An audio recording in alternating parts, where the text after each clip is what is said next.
भावी भारत के कर्णधारों, कर्मयोगियों, राष्ट्रभक्तों, मां सरस्वती के मानस पुत्रों, याद रखना आप उस भरत वंश के वंशज हैं जो सिंहों के जबड़े फाड़े थे।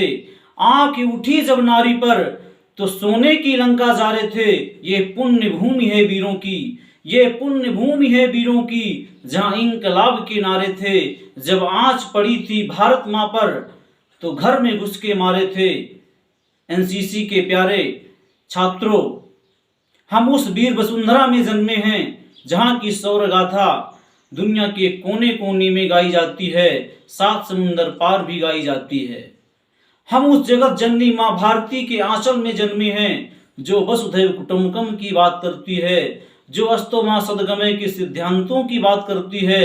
हम उस जगत जननी मां भारती के कोख में पले और बढ़े हैं जो सर्वे भवन्तु सुखिनः सर्वे सन्तु निरामयम् की कामना करती है। प्यारे साथियों, भावी भारत का भविष्य आप सब युवाओं के कंधों पर होगा। राष्ट्र को विश्व के मस्तक पटल पर गौरवान्वित करने की जिम्मेदारी आप सब युवाओं पर होगी।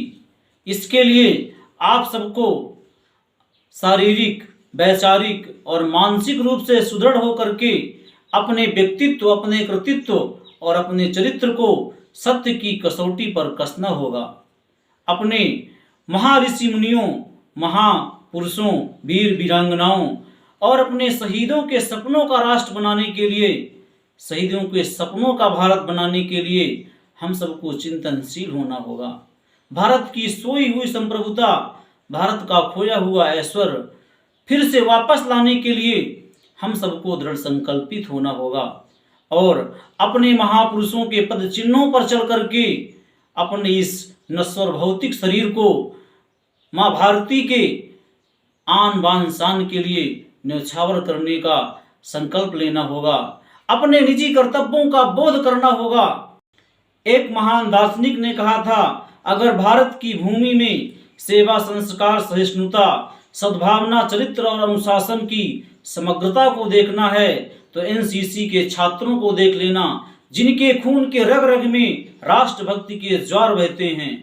प्यारे मित्रों, संसार के प्रत्येक युवा में अपार सामर्थ्य है, अनंत ऊर्जा है, अनंत संभावनाएं हैं। आप अपनी क्षमता को पहचानिए तो सही, आप अपने सोए हुए शौर्य को जगाइए तो सही। मेरे सामने बैठे हुए एनसीसी के प्यारे छात्रों, आप में से प्रत्येक युवा में नई क्रांति लाने की क्षमता है। आप में से प्रत्येक युवा दुनिया में परिवर्तन ला सकता है। आपको दृढ़ संकल्पित होना होगा, आपको अपनी क्षमता को पहचानना होगा। प्यारे साथियों, राष्ट्र की आंतरिक और बाहरी बहुत सारी देश विरोधी ताकतें राष्ट्र को नीचे झुकाने में लगी हुई हैं।